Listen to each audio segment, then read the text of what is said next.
My name is Walter Kinnick, and according to a marble headstone in a small cemetery outside Beaufort, South Carolina, I have been dead since the 14th of September, 1971. My own son, Robert, who was 4 years old when the Navy told his mother he had lost his father, grew up, married, raised 3 children of his own, and died 2 years ago at the age of 55. Having spent his entire life believing that his father went down with the USS Blackfin, somewhere in deep water east of the Bahamas, one of 114 men the United States Navy has, for 55 years, listed as lost with all hands during a classified deep diving certification trial. I am 78 years old. I have been living, since October of 1971, under a name that is not the one my mother gave me, in a life that was constructed for me by people who never told me their real names either. And I have decided, now that my own son has died without ever learning the truth from the one person who could have told him, that I am not going to let my grandchildren, his children, spend the rest of their lives believing the same lie he did. I want to tell you plainly, before I go any further, that what I am about to describe is going to sound, on its face, like the kind of story a man invents to cope with 55 years of guilt, and I have made a kind of peace with the fact that some of you listening are going to hear it that way regardless of how carefully I lay it out. I am not asking you to believe me.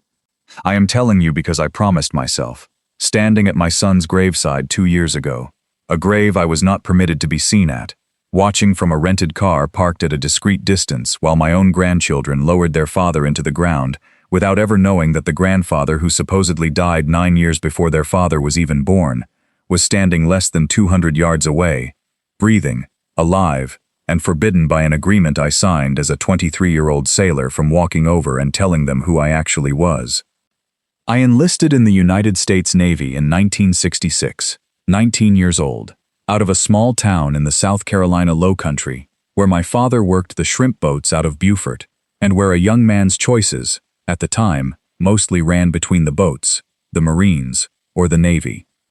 I chose the Navy because an uncle of mine, my mother's brother, had served on a destroyer in the Pacific during the war, and had told me stories, growing up, that made the ocean sound like the most interesting place a poor kid from a poor county could ever hope to see the inside of. I tested well on my enlistment exams, particularly on anything involving sound and signal, and after boot camp at Great Lakes, I was selected for sonar technician training, first at Key West, then at the Fleet Sonar School in San Diego, and by 1969, 22 years old, I had made Petty Officer Second Class and was assigned to my first submarine, a fast attack boat I'll simply describe without naming, because it isn't part of this story, before receiving orders in the spring of 1971 to the USS Blackfin. The Blackfin was, at the time I reported aboard, one of the newer fast-attack submarines in the fleet, built with a deeper diving hull design than most of her sister boats, and by the summer of 1971, she had been selected for an extended series of deep diving certification trials, operating out of a naval facility connected to the Atlantic Undersea Test and Evaluation Center in the Bahamas, a real place, still in operation today under the same name, where the ocean floor drops away quickly into deep, clear tropical water that the Navy has used for decades to test submarines and sonar equipment, far from the shipping lanes and prying eyes of the open Atlantic. I want to be honest that when I received those orders, I considered myself lucky. Deep diving trials were considered, at the time, prestigious duty, the kind of assignment that looked good on a young sonar tech's record, and none of us, not me, not any of the other 113 men who reported aboard that boat over the following months, had any reason to think we were walking into anything other than a demanding but ordinary stretch of technical trials. We arrived at the test range in early August of 1971, and spent the first several weeks running a graduated series of test dives, each one taking the Blackfin progressively deeper, with a small detachment of civilian engineers embarked to monitor the hull's structural performance, using instrumentation I, as a sonar technician, had no direct involvement with. Though I got to know 2 of them reasonably well over meals in the wardroom, a soft-spoken structural engineer named Curtis Palmer and a younger technician named Owen Reyes, no relation, as far as I ever knew, to anyone by that name connected to any other story like mine, though I have wondered about that coincidence more than once over the years. The dives through August and early September went, as far as any of us in the crew understood, exactly according to plan, each one a little deeper than the last, the boat's hull creaking and groaning under increasing pressure, in the particular way every submariner learns to live with, and mostly stops noticing, until the 14th of September, when we were scheduled to conduct what Commander Everett Shaw, our commanding officer, told the crew over the announcing system would be the final and deepest dive of the entire certification series. A dive intended to take the Blackfin to a depth within a narrow, carefully calculated margin of her theoretical crush depth, the absolute limit past which the hull could no longer be expected to survive the surrounding water pressure. I was on watch in the sonar shack that morning, monitoring the passive array as we descended in slow, careful increments, each depth held for several minutes, while the engineers topside, in contact with us through an underwater telephone system, confirmed structural readings before authorizing the next increment downward. Everything proceeded normally for the first 2 hours of the dive. And then, at a depth Commander Shaw had not yet authorized us to reach, several hundred feet beyond our scheduled test depth for that watch, every instrument in my sonar shack began registering a contact that had not been there 30 seconds earlier, closing on our position from directly below, at a rate of closure that, if my instruments were to be believed, was simply not physically possible for anything I had ever been trained to identify. I called it up to the control room immediately, and Commander Shaw ordered an immediate halt to the descent. But the Blackfin, I want to be as precise about this as memory 55 years old allows me to be, did not stop descending when he gave that order. The plainsman reported the dive controls unresponsive. The reactor operator reported the propulsion plant answering all commands normally, power available, shafts turning at the ordered speed, and yet the depth gauge continued climbing, smoothly, steadily, as though some force entirely independent of the boat's own machinery had simply taken hold of us and was pulling us downward, regardless of anything my crewmates did to stop it. I want you to understand that this is, in the truest sense, every submariner's most fundamental nightmare, a boat that will not answer its own controls, descending toward a depth that everyone aboard has been trained since their very first day in the service to understand means death. And I want to tell you honestly that I have never, before or since, heard a submarine crew hold together with the discipline the men of the Blackfin held together with in those minutes, because there was very little panic in that boat, mostly a kind of grim, focused, procedural determination to solve the problem right up until the moment it became clear the problem was not going to be solved by any procedure any of us had ever trained for. The hull began to groan in a register I had never heard before, a deep, resonant protest of metal being asked to do something it had never been designed to do, and Curtis Palmer, the structural engineer, came into the control room at some point during this, his face gray, and said something to Commander Shaw that I only partially overheard, but that I have never forgotten. That our depth had already exceeded, by several hundred feet, the absolute theoretical limit his own team's calculations said the hull could survive, and that by every principle of engineering he had spent his career learning, we should already have failed. We did not fail, not in the way engineering would have predicted. What I remember instead, and I want to describe this exactly the way I remember it, because it is the part of this story that separates it from an ordinary account of a submarine disaster, is a sensation that spread through the entire boat at once, a pressure I felt not against my ears or my chest, the way a man feels depth pressure,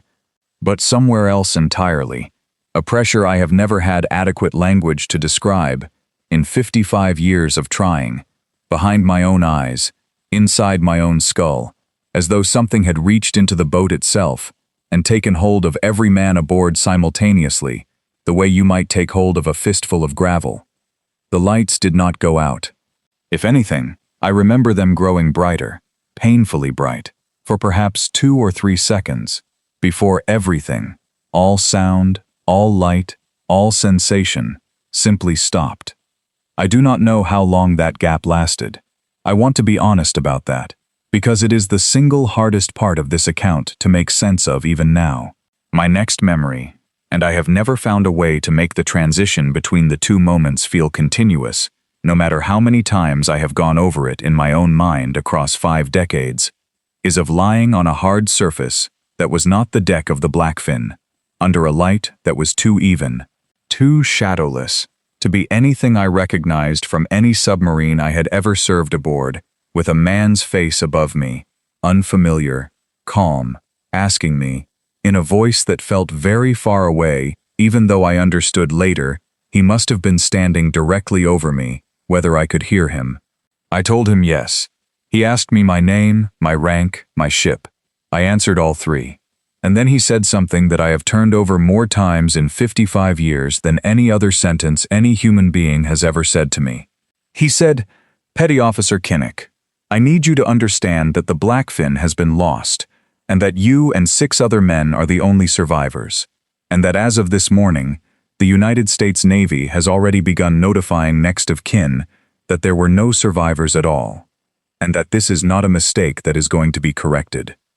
I want to describe the room I woke up in, because it matters to understanding how completely and how quickly I understood that whatever had happened to me had already been absorbed into a machinery of secrecy, far larger and far more prepared than anything a lone 23-year-old sonar technician could hope to resist.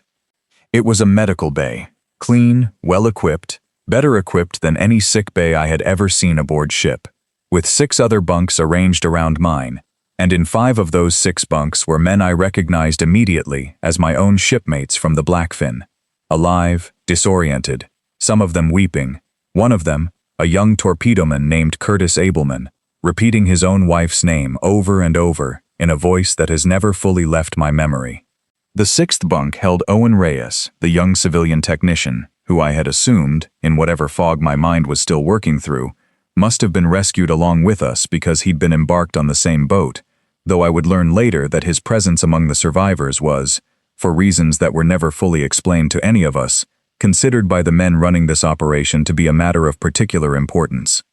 The man who had spoken to me first, and who I came to know only as Mr. Castellan, gathered the 7 of us, once we were all sufficiently recovered to sit upright and follow a conversation, in that same medical bay, and gave us an explanation that I want to reproduce as faithfully as memory allows.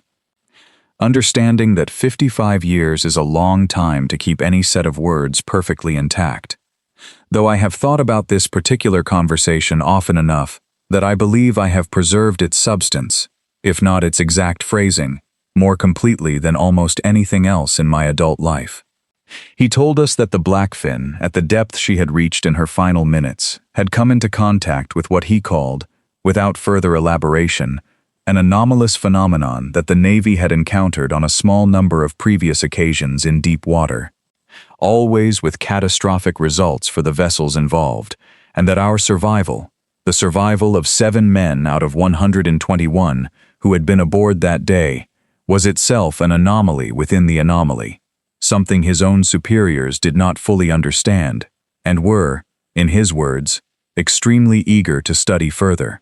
He told us that the Blackfin herself, the hull, whatever remained of her, had not been recovered, and that no wreckage of any kind had ever been located despite an extensive search conducted in the days immediately following the loss, a detail that struck me, even in my grief and confusion, as strange, because submarines that implode at depth typically leave a well-defined and eventually locatable debris field, and a boat that left no trace at all was, by the standards of every submarine loss I had ever studied in my training, itself an unusual and troubling absence.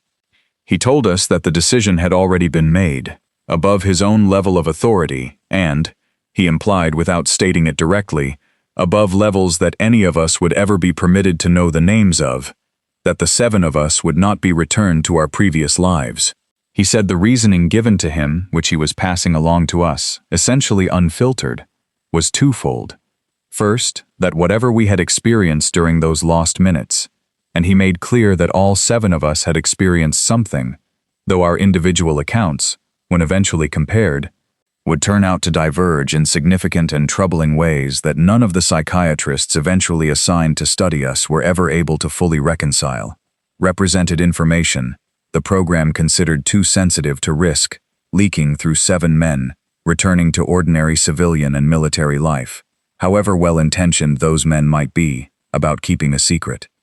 Second, and this was the reason that broke something in me that I have never fully repaired in 55 years since, that the anomalous circumstances of our survival made us, in the program's own internal language, which Castellan used without apparent awareness of how it would land on 7 grieving, disoriented young men, subjects of continuing interest, meaning that whatever had happened to our bodies and our minds during those lost minutes was something they intended to keep observing, indefinitely, for as long as any of us remained useful to that observation. I asked him, and I remember my own voice cracking on the question in a way that still embarrasses me to remember, what was going to happen to my wife, Doreen, and my son Robert, who was 4 years old and had been told, or was about to be told, that his father had drowned at the bottom of the ocean. Castellan did not soften his answer, and in a strange way, I have come, over the decades, to respect the fact that he didn't. He told me that Doreen Kinnick would receive a full military death benefit, a substantial one, along with ongoing support that the program would arrange discreetly through channels she would never be able to trace back to its actual source, and that I would never, under any circumstance the program could currently foresee, be permitted to contact her or my son again, not by letter, not by telephone, not through any intermediary,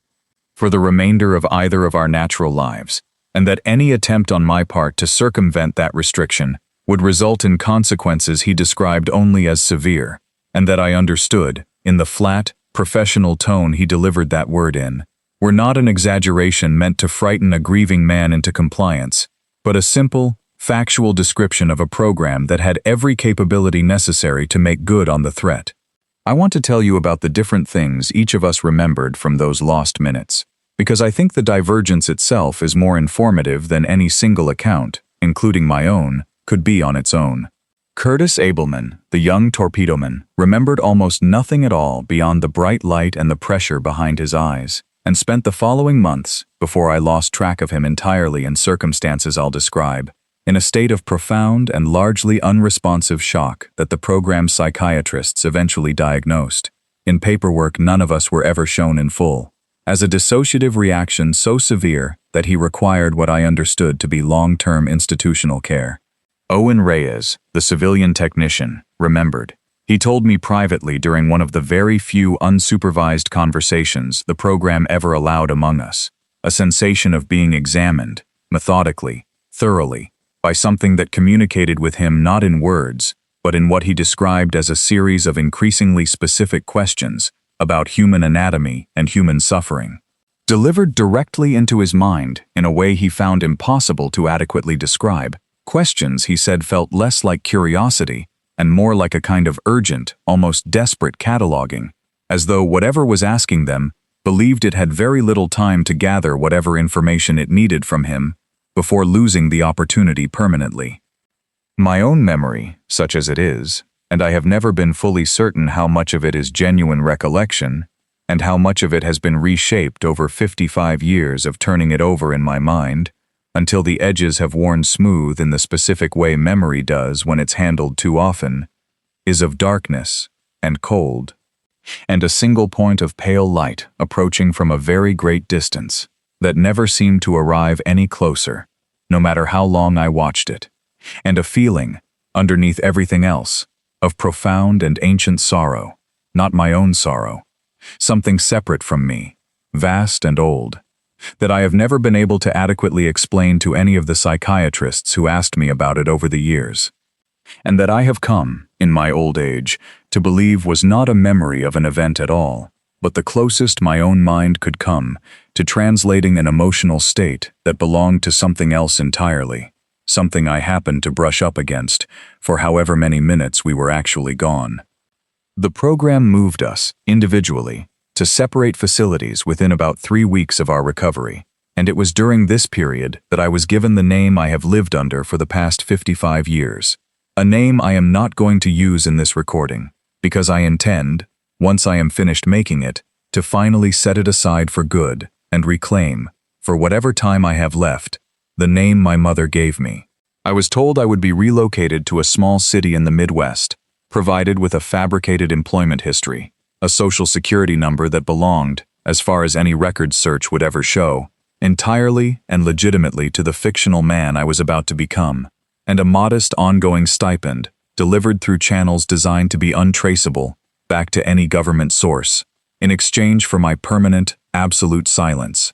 and for my continued availability, on a schedule that started at twice yearly and gradually decreased over the following 2 decades to roughly once every 5 years, for what the program called ongoing evaluation, conducted at facilities I was transported to under conditions similar to those of my original recovery, blindfolded, disoriented, never quite certain, arriving or leaving, exactly where I had been. I was permitted, exactly once, in the spring of 1972, 6 months after the loss of the Blackfin, to observe, from a distance, a memorial service held for the boat's lost crew at a naval facility in Charleston. I want to describe what that was like, because I think it is the single most difficult experience of my entire life. More difficult even than the minutes I spent believing the Blackfin's hull was about to crush every man aboard her. Castellan drove me himself, in an unmarked car, to a position roughly a quarter mile from the ceremony, and handed me a pair of binoculars, and I watched, through those binoculars, from a distance too great to hear a single word being spoken, as a chaplain read the names of 121 men, including my own name, Walter Kinnick, read aloud to a crowd of grieving widows and children and parents, including my own wife Doreen, 26 years old, holding our 4-year-old son Robert's hand, both of them dressed in black, both of them, from a quarter mile away through a pair of government-issued binoculars, utterly devastated, in a way that no amount of subsequent decades has ever fully allowed me to stop seeing when I close my eyes. Robert cried, I remember, not because he understood what was happening, he was far too young, but because his mother was crying, and because a large crowd of solemn adults surrounded him, and I watched my own 4-year-old son cry at my own funeral from a quarter mile away, unable to walk toward him, unable to call his name, unable to do anything at all except stand there with Castellan beside me and understand, completely and finally, the actual shape of the life I was now going to have to live. I want to tell you about the 55 years that followed, because I think, as I've come to believe every man who has ever told a story like this eventually comes to believe, the years afterward are where the actual weight of it lives, far more than the minutes of the incident itself. I was relocated to a small city in Ohio, given work as an electronics repairman through a small business the program had apparently established years earlier specifically to provide plausible, quiet employment to men in situations like mine. And I lived alone for the first 11 years of my new life, because I could not make myself pursue any relationship serious enough to require the kind of honesty I was no longer permitted to give anyone. I drank during those years, heavily, alone, in an apartment above the repair shop, and I want to tell you honestly that I do not know how I survived that decade psychologically, except that a man in my position learns, whether he wants to or not, a very particular and very costly kind of endurance. I did eventually remarry, in 1982, to a widow named Carol, who I met through the repair shop, and who knew, from the very beginning of our relationship, only that I had served in the military, under circumstances I was not permitted to discuss, a story she accepted with a grace I have never fully understood myself to have deserved. We had no children together, by my choice, not hers, because I could not make myself risk loving another child the way I had loved Robert, only to have that love constrained by the same impossible silence. Carol passed away in 2009, having spent 27 years married to a man whose real name she never once heard me speak. And I think, of everything the program ever took from me, the fact that I could not give my own honest name to a woman who loved me faithfully for 27 years is among the costs I have found hardest to forgive. I saw the other 6 survivors only a handful of times over the following decades, always briefly, always under supervision, at what the program continued to call evaluation sessions, long after any of us privately believed there was anything further to be learned from studying us. Curtis Abelman, the young torpedo man, never recovered his mental stability sufficiently to be released into any kind of independent life, and remained, as far as I was ever told, in long-term institutional care until his death, which I learned about secondhand from Castellan's eventual successor in 1994. Owen Reyes, the civilian technician, was released from ongoing evaluation entirely in 1979, under circumstances that were never explained to the rest of us, and I have often wondered, in the decades since, whether his release had something to do with the particular content of what he'd experienced during those lost minutes. That strange, urgent cataloging of human suffering he'd described to me, information the program may have concluded it had already extracted everything useful from and no longer needed to keep monitoring. I never learned what became of him afterward. Of the remaining 3 men, I know that one died of natural causes in the early 2000s, evaluated by then only once every several years, and the other 2 I simply lost track of entirely sometime in the 1990s, when the program itself, or at least the specific office within it that had managed us for over 2 decades, appeared to undergo some kind of internal reorganization that reduced our contact with any handler to almost nothing at all. I want to say something here about faith, because I think it belongs in this account even though I was never, before 1971, a particularly religious man, and I want to be honest, that I have never fully resolved what I believe even now, at 78, having had considerably longer than most men to think it over. I was raised Baptist, in the Low Country, the way most people in that part of South Carolina were raised, without much personal conviction behind it, mostly habit and family obligation. But in the years after the Blackfin, alone in that apartment above the repair shop, I found myself returning, over and over, to a single verse from the book of Jonah, of all places, a book I had never once thought about since childhood Sunday school, the passage where Jonah, having been swallowed by the great fish, cries out from what the text calls the belly of hell, and says that the waters compassed him about, even to the soul, and that the depth closed him round about. And I want to tell you that I have read that passage more times in 55 years than any other 12 verses in the entire Bible, because it is, as far as I have ever been able to find in any book, the only ancient account that comes close to describing what it actually felt like, in that boat, in those final seconds before the light and the pressure took hold of all of us,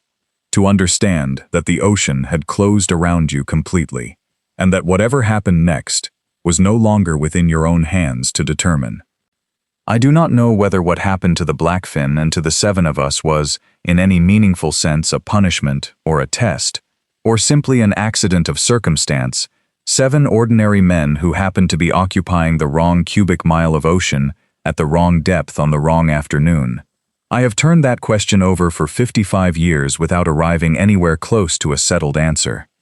What I have arrived at, in my old age, is a much smaller and more practical conviction, which is that whatever the true nature of what we encountered that day, the government's decision to erase 7 living men from the world, to let their wives grieve them as dead, and their children grow up fatherless when their fathers were, in fact, alive, and simply forbidden from telling them so, was a choice made by human beings, not by whatever we encountered in that depth, and human choices, unlike whatever ancient thing may or may not live in the deep water off the Bahamas, are the kind of thing a man is entitled to finally hold someone accountable for, even 55 years later, even from a man as old and as tired as I have become. I want to tell you about the times I saw Robert over the years, because there were a small number of them, more than the program ever officially sanctioned, and I think they matter more to this account than almost anything else I've told you. The first time was in 1976, when Robert was 9 years old, and I had, against every rule I had agreed to, and at what I understood even then to be considerable personal risk, taken a bus, on my own initiative, using money I had saved specifically for this purpose over several years, back to Beaufort, South Carolina, and had stood across the street from Doreen's parents' house, where she and Robert were living by then, for the better part of an afternoon, until I finally saw him, riding a bicycle up and down the sidewalk with a friend, laughing at something the friend had said, a 9-year-old boy, with no idea at all that the man watching him from behind a parked car half a block away was his own father. I never approached him. I never came close to approaching him. I simply watched him ride that bicycle for perhaps 20 minutes, memorized as much of his face and his laugh and the particular way he pumped the pedals as I possibly could, and then I got back on a bus and returned to Ohio, and I never told Castellan or anyone else in the program what I had done, because I understood, with a clarity that frightened me, that if they had found out, whatever consequences he had described to me in 1971 as severe would very likely have stopped being a threat and started being a reality. I did this 3 more times over the following decades, always alone, always without permission, always at what I understood to be genuine risk to myself, spaced out over enough years that I convinced myself, each time, that the danger of doing it again had faded sufficiently to justify one more look at a life I was forbidden to be part of. I saw him again in 1985, 18 years old. In a cap and gown at a high school graduation, I watched from the very back row of a crowded gymnasium bleacher section, close enough this time that I heard his name called, and watched him walk across a stage to accept a diploma. Close enough that for one terrible, wonderful moment, I nearly stood up and shouted his name before some deeper, colder part of my training took hold of my own legs and kept me seated. I saw him again in 1994, married by then, standing outside a small church in Beaufort, with a young woman on his arm, who I would later understand was his wife, my daughter-in-law, a woman I have never once spoken to in my life, and never will now, since Robert's death has closed that particular door permanently. And I saw him for the final time in 2011, at a distance, at what I understood from a discreet inquiry made through channels I'd rather not describe in detail to be his 40th wedding anniversary celebration. An old man by then myself, watching a 52-year-old man I had last held as a 4-year-old boy laugh with his own grown children in a backyard full of string lights, and I stood outside the fence of that backyard in the dark for almost an hour before I made myself leave. Robert Kinnick died 2 years ago of a heart attack at 59 years old, and I learned about it, as I had learned about every other significant moment in his life, through a discreet inquiry, rather than through any notification I was ever entitled to receive as his actual father. I attended his funeral the same way I had attended my own, from a distance, in a rented car, watching his 3 children, my grandchildren, people I have never spoken a single word to in my entire life, grieve a father who had, as far as any of them knew, been raised without a father at all, since Doreen, who passed away herself in 1998, had told Robert, and Robert had presumably told his own children, only that his father died a hero in the Navy before he was old enough to properly remember him. I stood at that funeral, 76 years old at the time, and I understood, with a finality that I had somehow managed to avoid for over 5 decades, that the man who could have told Robert the truth, who could have watched him grow up, who could have taught him to fish, the way my own father had taught me on the shrimp boats out of Beaufort, had let an agreement signed by a frightened 23-year-old sailor in 1971 outlive its own original purpose by decades, long after any conceivable national security justification could still reasonably apply, simply because he had never found, in himself, the specific and different kind of courage required to break a silence rather than simply survive inside it. I have 3 living grandchildren now, Robert's children, ranging in age from their early 20s to their early 30s, and I do not know, as I make this recording, whether any of them will ever see it, or whether, if they do, they will believe a single word of it, or whether, even if they believe every word, they will feel anything toward me beyond a bewildered, complicated anger at a grandfather who apparently chose, for over 5 decades, to remain a stranger rather than risk whatever consequences the program had described to him as severe. I have decided that I am willing to accept whatever their reaction turns out to be, because the alternative, dying with this silence intact the way Doreen died with it, the way Robert died with it, feels, to a man as old and as tired as I have become, considerably worse than any anger 3 grandchildren I've never met might eventually direct at me.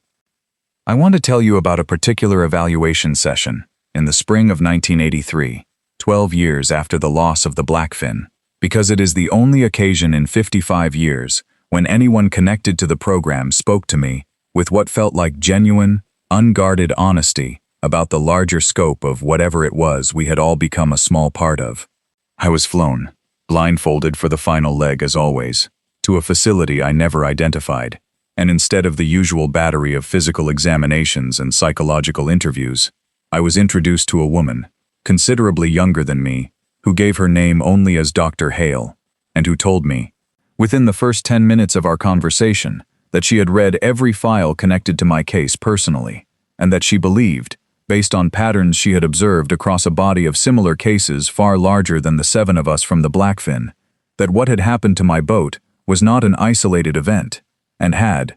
in fact, been happening, in one form or another, to a small number of naval vessels operating at extreme ocean depths for the better part of 3 decades before 1971, and had likely continued happening in the years since, though she was not permitted to tell me any specific details about incidents more recent than my own. I asked her, the way I imagine every man in my position eventually works up the courage to ask, what she believed we had actually encountered, and she was quiet for a long moment before she answered. And what she told me has stayed with me more completely than almost anything else anyone connected to the program ever said to me. She said she had come to believe, after years of studying cases like mine, that whatever exists at the extreme depths of certain ocean trenches and basins around the world was not something actively hunting or hostile to human vessels, but something that had, for reasons her own research had never been able to fully determine, an unusually intense and almost involuntary reaction to human minds specifically. A kind of magnetic pull toward human consciousness that intensified the closer a vessel came to its actual physical presence, as though whatever it was found something in the particular texture of a human mind that it could not help but reach for. The way a man standing at the edge of a cliff sometimes feels an inexplicable, unwanted pull toward the open air below him, not because he wants to fall, but because proximity to a sufficiently large absence sometimes creates its own kind of gravity. She said the men who survived encounters like mine, a small number across the decades she had studied,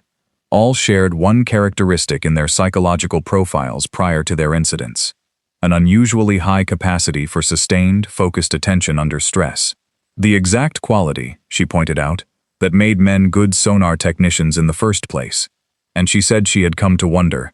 though she was careful to frame this only as her own private speculation, rather than any official program conclusion, whether that same quality of attention was precisely what drew whatever we encountered toward us in the first place,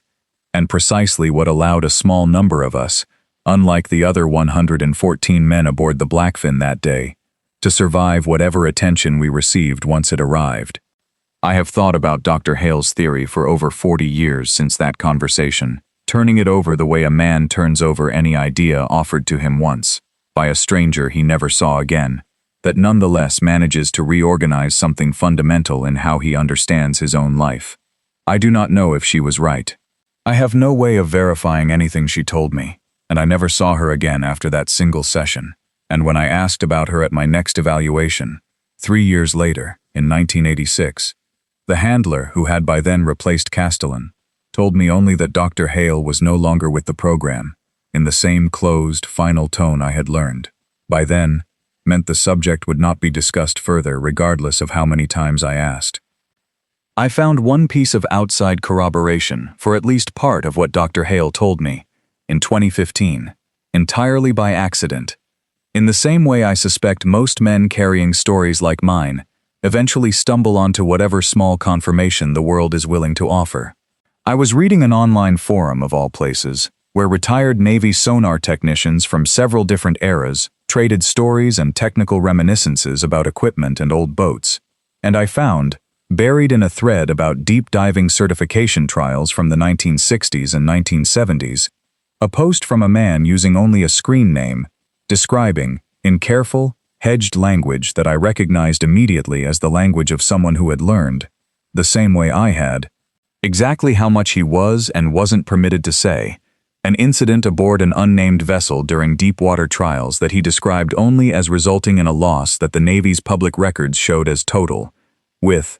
And I copied this phrase into the same notebook where I have copied every other fragment of corroboration I have ever managed to find. A footnote in certain circles that isn't total at all, if you know which circles to ask in. I sent that screen name a private message, carefully worded, describing nothing specific about my own case, simply asking whether he would be willing to talk further. I never received a reply, and the account, when I checked again a year later, had been deleted entirely, and I do not know, and will very likely never know, whether that means I had stumbled onto another man, carrying exactly the kind of secret I carry, or simply an internet stranger who lost interest in an anonymous forum and moved on with his life, for reasons that had nothing to do with me at all. I was diagnosed, 4 months ago, with congestive heart failure advanced enough that my cardiologist, a patient, careful man about half my age, told me plainly that we were talking about a matter of months rather than years, and that the specific number depended heavily on factors neither of us could fully predict. I want to be honest that my first reaction, sitting in that office, was not fear, exactly, but a kind of exhausted relief. The relief of a man who has spent 55 years waiting for permission to stop carrying something, and who finally understands that his own body has just issued that permission on a timeline no government agreement could possibly outlast. I made one attempt, about 6 weeks ago, before deciding to make this recording, to reach my grandchildren directly, through a letter I mailed anonymously to Robert's oldest daughter, my granddaughter Michelle, describing, in careful, deliberately vague language, that I had information about her father's family history that I believed she deserved to know, and asking whether she would be willing to correspond further through a post office box I had rented specifically for that purpose. I never received a reply, and I understand completely why. A grieving woman, 2 years past her own father's death, receiving an anonymous letter hinting at some unspecified family secret, has every reasonable justification in the world to assume it's either a scam or the work of someone unwell, and I have no way of knowing whether that letter ever reached her at all, or whether it sits, unopened, in whatever pile of junk mail a woman her age typically ignores. That failed letter is, if I'm honest, the immediate reason I finally decided to make this recording, instead of continuing to attempt quiet, anonymous, deniable contact. I am 78 years old. I have perhaps months left according to a doctor I have no reason to distrust, and I have decided that whatever dignity or safety an anonymous letter might have preserved for me matters considerably less, at this point in my life, than the actual chance that my grandchildren might someday encounter this recording, recognize enough specific, verifiable detail in it, names, dates, the actual designation of the boat their great-grandfather's Navy record would show he served aboard, if any of them ever bothered to look, to understand that the strange old man who mailed their sister or their cousin an anonymous letter 6 weeks ago was telling the truth, and was, in fact, their own grandfather, alive, and finally, after 55 years, done being silent. I want to say something directly now to the specific people this actually touches, the way I understand other men have chosen to close accounts like this before me. To Michelle, and to my other 2 grandchildren, whose names I know only from the discreet inquiries I've made over the years, and have decided not to include in this recording, out of whatever small remaining respect I can offer your own right to control how your names get used in a story like this. I am sorry for the letter. I am sorry it was vague and strange and probably frightening in exactly the way an anonymous letter from a stranger should be frightening. I did not know how else to begin, and I still don't entirely know how to end, except to tell you plainly, here, without any more hedging, that I am your grandfather, that I did not die aboard the USS Blackfin in 1971, that I have been alive this entire time, living under a name I am finished using, and that I would give anything at all, for the chance to sit across a table from the 3 of you exactly once before whatever time I have left runs out. Not to ask for forgiveness, I don't believe I've earned the right to ask for that, but simply to see your faces up close, without binoculars, without a fence between us, for the first and possibly only time in either of our lives. To Curtis Abelman's family, if any of you ever see this, your father, or your grandfather, was one of the bravest men I have ever known. and whatever institution eventually held him for the remainder of his life, owes your family an accounting. I am not in a position to give you myself, only to confirm, if it helps at all, that he did not die alone at the bottom of the ocean in 1971, that he lived on for over 2 decades afterward, and that I visited him exactly once in 1988, and that he did not know who I was, and that I have never forgiven the program for that particular cruelty, even among all the others. To Doreen, wherever whatever remains of you now is, I am sorry it took me 55 years and your own death to finally say your name out loud, in a place where someone besides me might hear it. You deserved a husband who came home. I hope, in whatever accounting the universe eventually gets around to, that the years of grief you carried on my behalf count for something, somewhere, toward whatever peace a person like you actually deserves. And to Robert, my son, who I watched grow from a 4-year-old boy crying at his own father's funeral into a 59-year-old man laughing with his grandchildren under string lights in a backyard I was never invited into. I loved you every single day of your life, from whatever distance a frightened, silenced man was permitted to love you from, and I am sorry. More than any of the words I have available to me in this recording can adequately carry, that you died believing you never had a father at all, when the truth was that you had one the entire time, watching from behind parked cars and church fences and the back rows of gymnasium bleachers, wanting, every single time, more than I have ever wanted anything else in my life, to simply walk up to you and say your name. I want to go back for a moment to the Sonar contact itself, because I have noticed, turning this account over in my own mind while preparing to record it, that I have told you a great deal about what happened to me after the incident, and comparatively little about what I actually heard. As a trained sonar technician, in the minutes before the Blackfin was lost, and I think that omission does a disservice to the specific expertise I spent 5 years training to acquire, expertise that I believe matters to anyone trying to understand what actually happened that day, beyond the human cost of it. I have relived those minutes on the BQR-7 passive array more times than I can count, and I want to describe them now with as much technical precision as I can still summon at 78, because I believe the acoustic signature itself, more than anything Dr. Hale ever told me, or anything Castellan ever admitted, is the closest thing to hard evidence that anything genuinely anomalous happened to us at all. The contact that appeared on my display, closing from directly below us, did not register initially as a single point source, the way a ship or a submarine, or even a large marine mammal typically registers. It appeared, instead, as what I can only describe as a broadband smear across almost the entire frequency range my equipment was capable of displaying simultaneously, from the lowest frequencies our array could resolve, up through frequencies well into the range human hearing can perceive directly,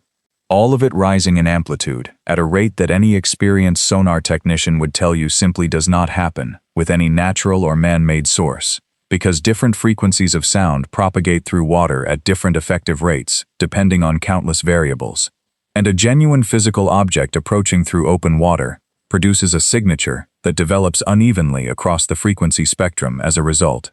Never uniformly, never all at once. The way what I was watching on my display that morning developed all at once, as though the entire spectrum from top to bottom were being turned up like a single dial, rather than approaching the way any object obeying ordinary physics approaches. Underneath that broadband rise, once it had built for perhaps 90 seconds, I began to detect a narrowband tone, a single, pure frequency, sitting at almost exactly 218 Hz, that held rock steady, even as everything around it climbed in intensity. And I want to tell you that in 5 years of training and 2 years of operational experience by that point, I had learned to associate steady narrowband tones like that almost exclusively with mechanical sources, a specific piece of rotating machinery, a particular kind of generator, something built by human hands with a specific, repeatable mechanical cause. And I remember, in the last clear seconds of memory I have before the light and the pressure took hold of all of us, thinking to myself, with the strange, detached technical curiosity, that I suppose is simply how a trained mind processes terror when terror arrives too quickly for the ordinary channels of fear to catch up. That whatever was producing that tone was either the most massive piece of rotating machinery I had ever encountered in my life, or it wasn't mechanical at all, and I never had the chance to finish deciding which of those two possibilities I believed before everything went white. I have since, in my retirement, spent a great deal of time, more than I think is probably healthy for a man my age, researching whether 218 Hz has any particular significance in acoustics, or physics, or anything else I could find a library or, later, the internet willing to tell me, and I have found nothing conclusive. Only a scattering of amateur theories from people online interested in the same unexplained phenomena I have spent 55 years quietly obsessing over, several of whom have noted, with what I understand is considerably less rigor than an actual acoustic physicist would bring to the question, that a tone in that specific range sits close to certain frequencies some researchers have associated with unusual, unexplained oceanic recordings collected by other listening networks over the decades. Though I want to be honest with you, that I have never been able to verify any of those secondary claims to a standard I would consider reliable. And I include this detail here not because I believe it proves anything, but because I promised myself, sitting down to make this recording, that I would give you the actual data as I actually experienced it, rather than only the parts of my story that resolve into a satisfying narrative. I want to tell you about Carol now, in more detail than I gave her earlier, because I think a woman who spent 27 years married to a man living under a false name, without ever once being told the truth, deserves more than the brief mention I gave her before. Carol knew, from very early in our relationship, that there were entire rooms in my life she was not permitted to enter, and I want to describe one particular night, in 1987, 5 years into our marriage, that I have thought about often in these last few months, because I believe it shows better than anything else. I can tell you exactly how much she understood, without ever being told directly. We were watching a television documentary. I don't even remember now what the specific subject was. Something about deep-sea exploration, ordinary Sunday evening programming, when the narrator described, briefly, the crushing pressure at extreme ocean depths, and I felt my whole body go rigid on the couch beside her. A full-body flinch I could not control, and did not even fully register myself, until I noticed Carol had gone very still, and was watching me rather than the television. She did not ask me what was wrong. She reached over, without a word, and turned the channel to something else entirely, a game show, something bright and loud and utterly unrelated to the ocean, and she took my hand, and she held it until my breathing had returned to normal. And then, still without looking at me directly, still watching the game show as though nothing had happened, she said, quietly, "You don't have to tell me. I just need you to know I noticed." That was the entirety of the conversation. She never brought it up again, not once, in the 22 years of marriage that remained to us before her death in 2009, and I have come to believe, thinking about it now, that Carol's specific gift, the thing that allowed her to love a man as fundamentally guarded as I was for that entire marriage, was an almost supernatural capacity to notice everything and demand nothing, to let me keep my rooms locked while still making absolutely certain I understood she knew the rooms were there.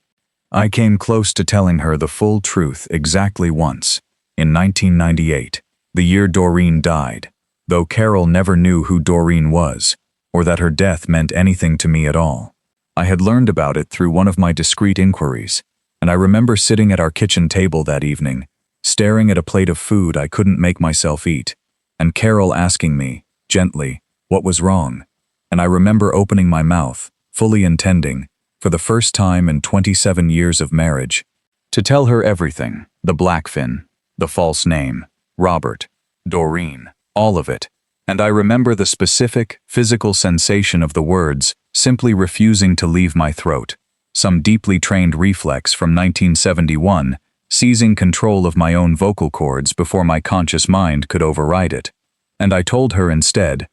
which was not a lie exactly, but was a very carefully incomplete version of the truth, that an old friend from the Navy had passed away, someone I hadn't spoken to in many years but had thought about often, and Carol, who I believe understood, even then, that this was not the entire story, simply nodded, and made me a cup of tea.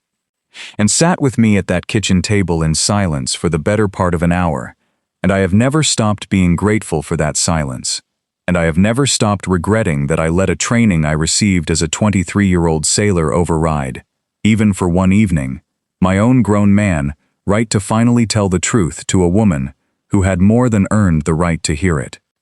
I want to tell you about a Navy chaplain named Lieutenant Commander Harold Voss, no relation as far as I ever determined to any other man by that surname connected to any similar story, who was permitted to visit the 7 of us during our first 2 weeks of recovery in 1971,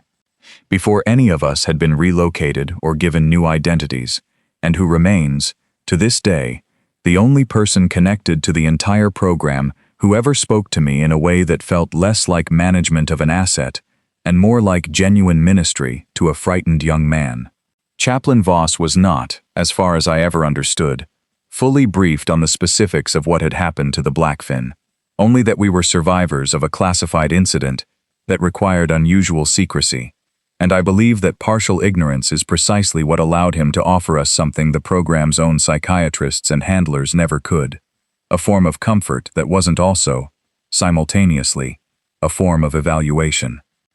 He sat with me for perhaps an hour on my 4th or 5th day of recovery, and I told him, carefully, working within whatever boundaries I understood myself to already be constrained by even then, that I had experienced something at great depth that I did not have adequate words for, and that I was struggling with an overwhelming sense that whatever I had experienced had been, in some sense I couldn't articulate, aware of me specifically, and Chaplain Voss did not try to explain it away, or diagnose it as shock or trauma, the way every subsequent psychiatrist I ever spoke to eventually did. He asked me, instead, whether I had ever read the Book of Jonah closely, and when I told him only what I remembered from childhood Sunday school, he opened a small Bible he carried with him and read the passage himself, aloud, quietly, in that hospital room, the same verses about the waters compassing him about even to the soul. And when he finished, he closed the book and said something to me that I have carried for 55 years, exactly as he said it, because it is one of the only complete sentences from that entire terrible month that I have never once needed to write down to keep from forgetting. He said, "Petty Officer Kinnick, I don't know what you encountered down there, and I'm not going to pretend to you that I do, but I want you to consider something. Jonah didn't drown in that fish's belly. He was held in the one place in all of creation he least expected to survive, and he was given back to dry land afterward, changed, carrying something he had to spend the rest of his life learning how to speak about. I think you may have more in common with him than you understand yet. I don't know if it will comfort you now. I suspect it might comfort you more later, when you're an old man looking back on this from a very long distance." He was right, though it took me most of the intervening 55 years to understand how right he was. I never saw Chaplain Voss again after that month in 1971, and my attempts, in later years, to locate him through the same discreet inquiries I used to track Robert's life, turned up only a brief service record showing his retirement in 1979, and no further trace of him after that, which I have come to understand, given everything else in this story, may mean nothing at all, or may mean he was quietly moved, the way Dr. Hale was quietly moved, out of a program that had decided he had already done whatever specific piece of work he'd been brought in to do. I think, at 78 years old, with a heart that my cardiologist tells me has perhaps months left in it, about the particular kind of moral injury a government causes when it decides, on behalf of ordinary men who never consented to the specific bargain being struck in their name, that a family's grief is an acceptable price for a secret's continued containment. I do not believe the men who made that decision in 1971 were monsters. I believe, having spent considerable time imagining my way into their position over 5 decades, that they were frightened, careful men, operating during a Cold War that genuinely did require secrecy about a great many things, who encountered something they had no framework for, and reached, understandably if not forgivably, for the only tool their entire institutional training had ever given them: containment, silence, the quiet management of an inconvenient truth, without ever fully reckoning with the fact that the specific mechanism of that containment required a 4-year-old boy to grow up believing his father was dead, when his father was, in fact, alive, healthy, and simply forbidden by other frightened men from ever telling him so. I want to tell you what I intend to do with whatever months remain to me, because I think a confession that ends only with the past, without any account of what a man plans to do differently in whatever time is left, is an incomplete kind of honesty. I have already retained an attorney, a young woman in Columbus who specializes, as it happens, in exactly the kind of legal tangle a man in my position generates. The question of how a person legally declared dead for 55 years goes about reclaiming his own identity, his own social security number, his own name on a birth certificate that technically still belongs to a boy born in Beaufort, South Carolina in 1947, who the state of South Carolina has had no official reason to believe still exists, since a Navy chaplain read his name aloud to a grieving crowd in Charleston in 1972. She tells me this process will likely take longer than I have left to live, and I have told her that I don't need it completed, only begun, because I want there to be an official, legal record, somewhere, that Walter Kinnick did not die in 1971, regardless of whether I personally survive to see that record finalized. I have written a separate letter, a real one this time, not the vague anonymous note I sent 6 weeks ago, addressed to all 3 of my grandchildren together, that I intend to have my attorney deliver to them only after this recording has already been made public, so that whatever they eventually read from me arrives alongside whatever independent corroboration this recording and the resulting attention might generate, rather than asking them to take an old stranger's word alone for something this difficult to believe. That letter says, in its simplest form, everything I have already told you here, but also asks them, directly, for the one thing I want more than anything else remaining to me in this life, the chance to meet them, even once, even briefly, even if that single meeting is the only thing that ever comes of any of this. I visited Curtis Abelman's grave 3 weeks ago, in a small veterans cemetery outside Dayton, Ohio, the first time I had gone specifically to see it since his death in 1994, and I sat there for the better part of an afternoon, an old man talking quietly to a headstone that lists a name that wasn't his real one either, because the program never restored his true identity even in death, and I told him, out loud, alone, that I was finally going to tell our story. His and mine, and the other 5 men who were aboard that boat with us, and that I was sorry it had taken me this long, and that I hoped, wherever a man's mind actually goes after 55 years of being held by an institution that never once treated him as anything more than a subject of continuing interest, that some part of him would finally understand that he had not been forgotten, and had not, in the end, been kept silent forever. I think often, in these last months, about the specific moment Castellan told the 7 of us that our survival made us subjects of continuing interest, and I think about how completely that phrase, continuing interest, describes exactly what I believe I felt, or something felt through me, in the final seconds before the light took hold of the Blackfin, a vast, ancient, sorrowful attention, reaching towards 7 frightened men, with what Dr. Hale believed was something closer to an uncontrollable pull than any hostile intent, and I find myself thinking that the government which held us afterward, for 55 years, in its own version of continuing interest, may have understood something about the nature of that attention better than any of us who lived through it ever fully appreciated. That once something vast and old and patient finds itself unable to look away from a particular kind of human mind,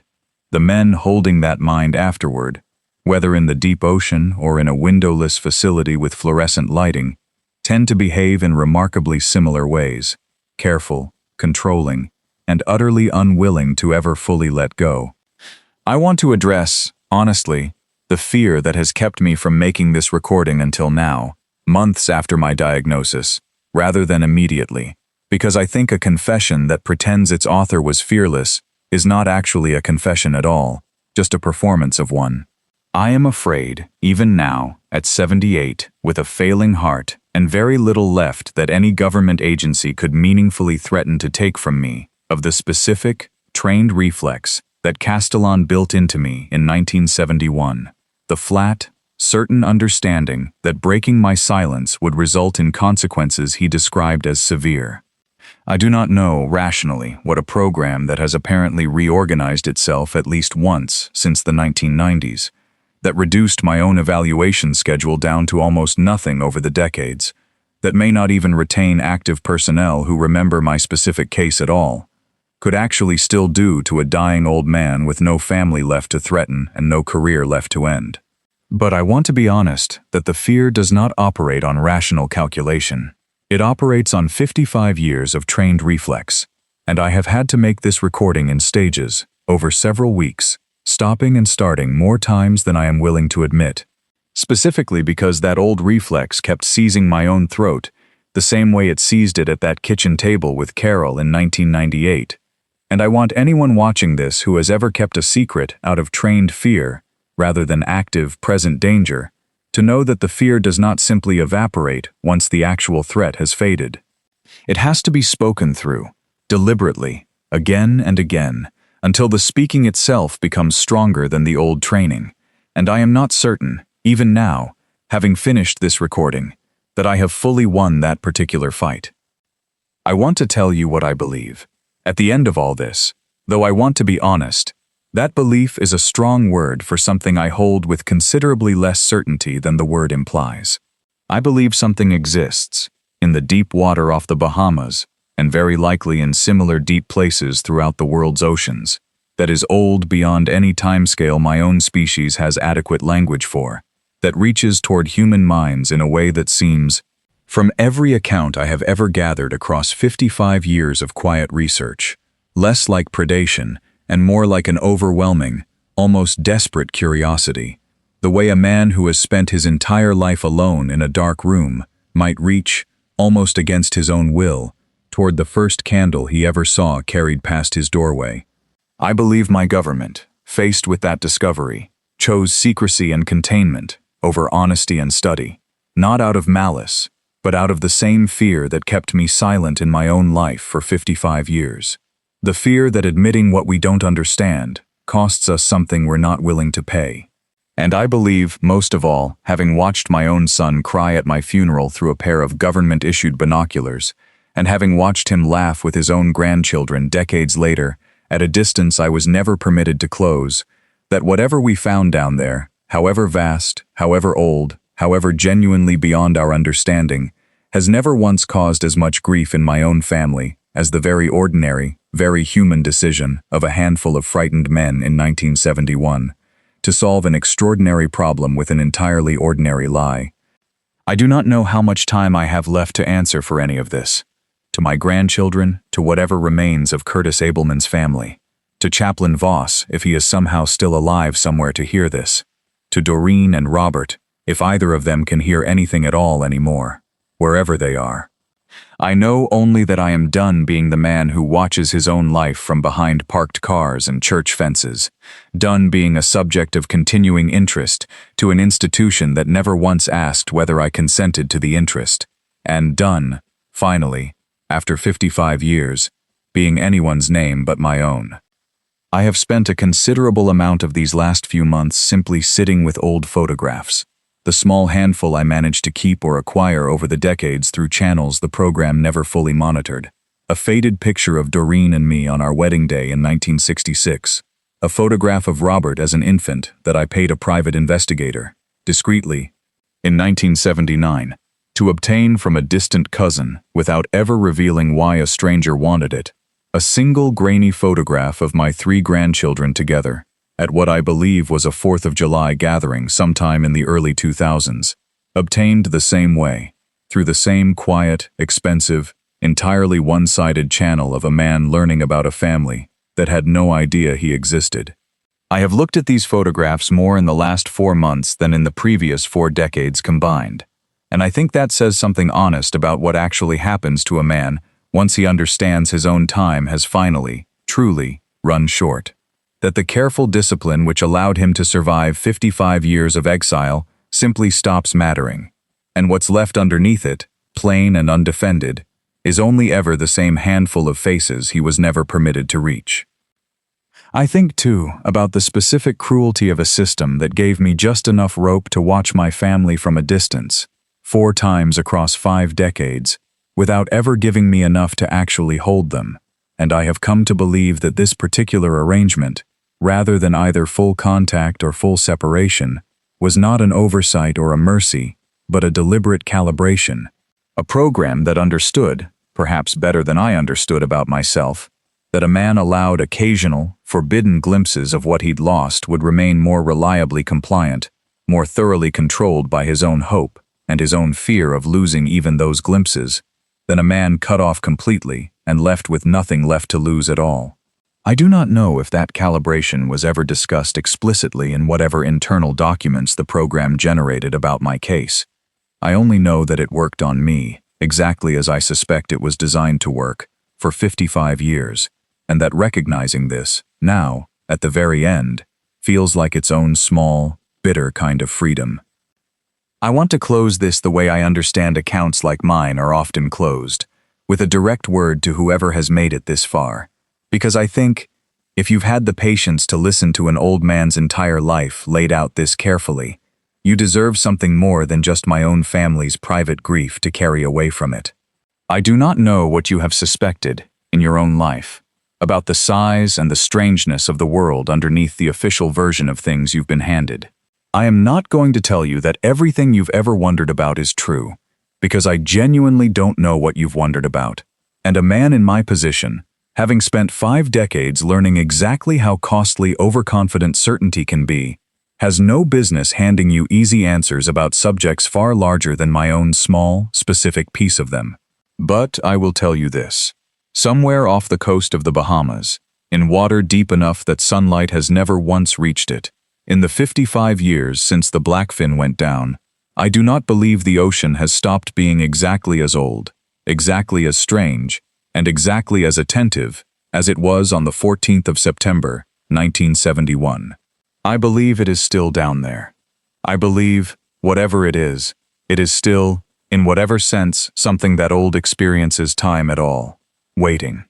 To my grandchildren, one final time, in case this is the only chance I ever get to say it directly to whatever version of you eventually watches this.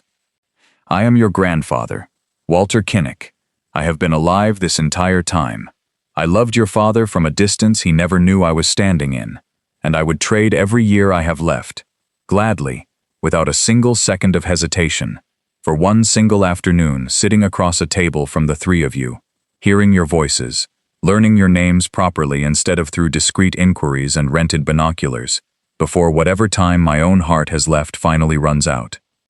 To Curtis Abelman, whatever remains of a man goes after 55 years held by an institution that never let him rest, even in his own mind, I am sorry it took me this long. I hope you can finally hear that somebody said it. To Chaplain Voss, if you are somehow still among the living at an age not far from my own, thank you for reading me that passage from Jonah in 1971, and for telling a frightened 23-year-old boy that he might, someday, from a very long distance, look back on the worst thing that ever happened to him with something other than pure horror. You were right. It took 55 years, but you were right. And to whatever is actually down there, in the dark, off the Bahamas, patient enough to reach for 7 ordinary men, and vast enough, apparently, to have been reaching for men like us for decades, before I was ever born. I do not know if an old, dying sonar technician's voice means anything at all to something that has never had to measure its own existence in decades, the way my own species does. But I want you to know, if there is any way at all for you to know it, that the worst thing that ever happened to me was not the fear I felt in your presence for however many minutes I actually spent near you. It was the 55 years of silence my own government built on top of that fear, using your existence as its justification, and I have come, at the very end of my life, to believe that the 2 of you, my government, and whatever waits in that trench, have far more in common with each other than either of you would probably care to admit. Both of you vast, both of you old in your own ways, and both of you far more comfortable holding on to a frightened man in silence than ever letting him go. This is Walter Kinnick, Petty Officer 2nd Class, United States Navy. I served aboard the USS Blackfin. On the 14th of September, 1971, off the coast of the Bahamas, 114 of my shipmates were lost at a depth that should have killed all of us, and 7 of us survived something the United States government decided the world was better off believing had killed us too. I have been dead, on paper, for 55 years. I do not intend to spend whatever time I have left continuing to be a dead man. My name is Walter Kinnick. I am alive, and I am, after 55 years, finally done being anyone else.